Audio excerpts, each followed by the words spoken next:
Rahasia waras di pagi hari, 6 langkah sederhana, kendalikan kekacauan rumah di pagi hari. Sebelum lanjut, jangan lupa klik tombol subscribe, share, dan like ya. Makasih, dan kita lanjut sekarang.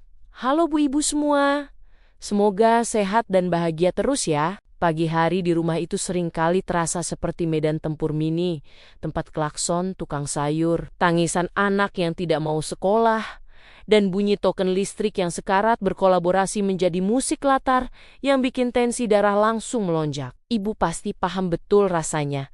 Baru membuka mata tapi kepala sudah berdenyut karena melihat cucian piring yang menumpuk tinggi, terombang-ambing di wastafel bagaikan kapal karam. Menurut sebuah artikel kesehatan mental keluarga yang baru saja rilis, tingkat stres seorang wanita itu mencapai puncaknya di jam 7 pagi karena tuntutan multitasking yang tidak masuk akal. Itulah mengapa mengendalikan situasi awal hari bukan lagi sekadar urusan estetika rumah, melainkan sebuah perjuangan hidup mati demi menjaga kewarasan kita sebagai menteri segala urusan. Mari kita bedah 6 langkah sederhana untuk menjinakkan huru-hara subuh agar kita tidak perlu berubah menjadi naga sebelum sempat meminum kopi hangat. Langkah pertama yang harus kita lakukan adalah mencuri start dengan menyiapkan segala keperluan pakaian semenjak malam sebelumnya. Jangan biarkan subuh ibu diwarnai dengan drama pencarian kaos kaki anak yang mendadak hilang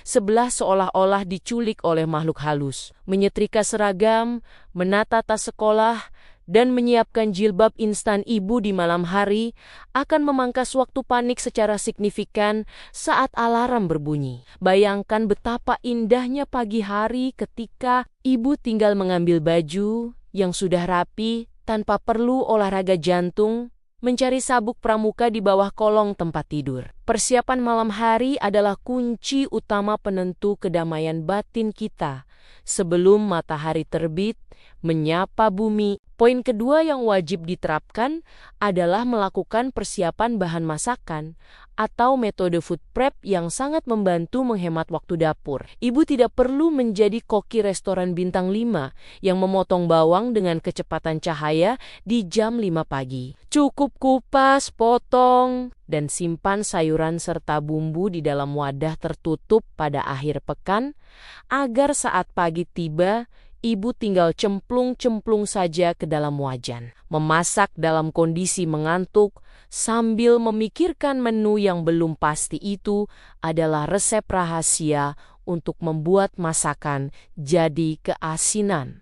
Karena salah memasukkan garam yang dikira gula. Dapur yang terkendali akan membuat aroma masakan terasa menenangkan, bukannya malah memicu kepulan asap kepanikan yang memenuhi seluruh ruangan. Langkah ketiga yang tidak kalah sakral adalah bangun 15 menit lebih awal dari seluruh anggota keluarga di rumah. Waktu singkat ini bukan digunakan untuk langsung memegang sapu atau menyalakan mesin cuci, melainkan untuk memberikan waktu bagi jiwa kita agar menyatu dengan tubuh secara sempurna. Ibu bisa duduk tenang di teras, menghirup udara segar, atau sekadar menikmati keheningan sebelum rumah berubah menjadi pasar malam yang bising. Waktu tenang yang eksklusif ini akan mengisi ulang energi kesabaran ibu, sehingga kita siap menghadapi pertanyaan ajaib anak tentang keberadaan buku gambar mereka yang terselip entah di mana. Mengawali pagi dengan ketenangan diri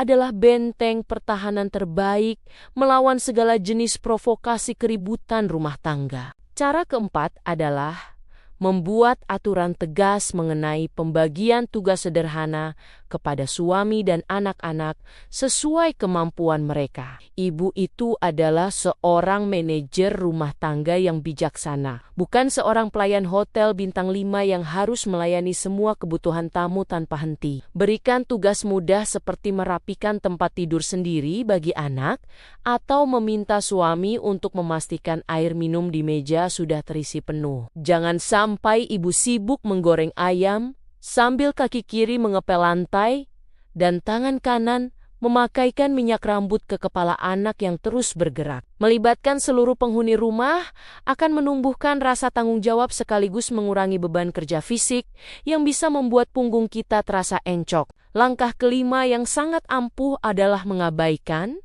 atau menunda pekerjaan rumah tangga yang sifatnya tidak darurat hingga situasi utama mereda. Seringkali kita merasa bersalah melihat lantai yang agak berdebu atau tumpukan baju kotor yang belum masuk ke dalam mesin cuci. Ketahuilah, Bu, bahwa debu itu tidak akan lari kemana-mana.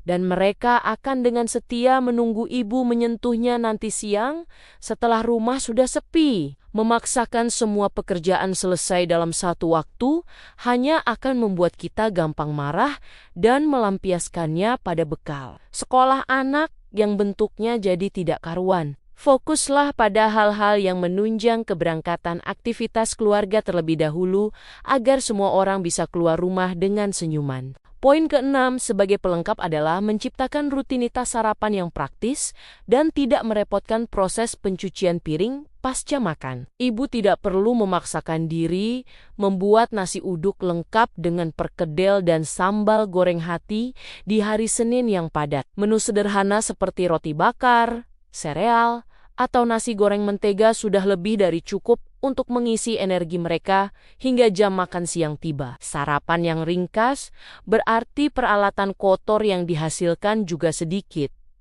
sehingga wastafel tidak akan penuh sesak sebelum ibu sempat mandi pagi. Kemudahan di meja makan adalah jalan pintas menuju efisiensi waktu yang akan menyelamatkan kita dari keterlambatan yang menjengkelkan. Pada akhirnya, kesimpulan dari semua perjuangan ini adalah bahwa kedamaian pagi hari itu tidak tercipta secara kebetulan, melainkan lewat manajemen ekspektasi yang realistis. Kita harus belajar menurunkan standar kesempurnaan, karena rumah yang rapi sempurna seperti di katalog toko furnitur itu fiksi belaka bagi yang memiliki balita. Seringkali kita terjebak dalam ambisi ingin menjadi ibu yang serba bisa tanpa celah, sampai lupa bahwa senyuman hangat kita jauh lebih dibutuhkan anak daripada lantai yang mengkilap bebas kuman. Kritik untuk diri kita sendiri adalah kebiasaan mengomel yang justru menjadi polusi suara terbesar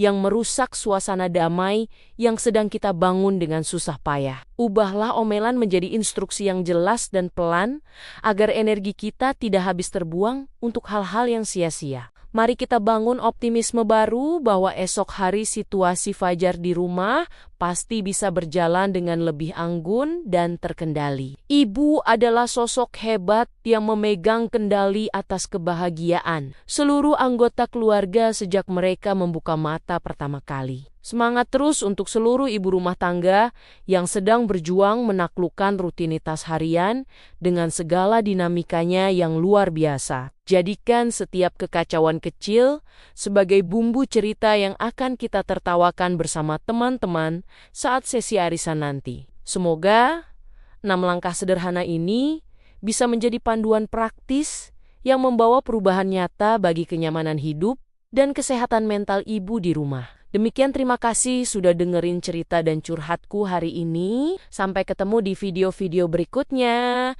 Tetap semangat Bu Ibu semua.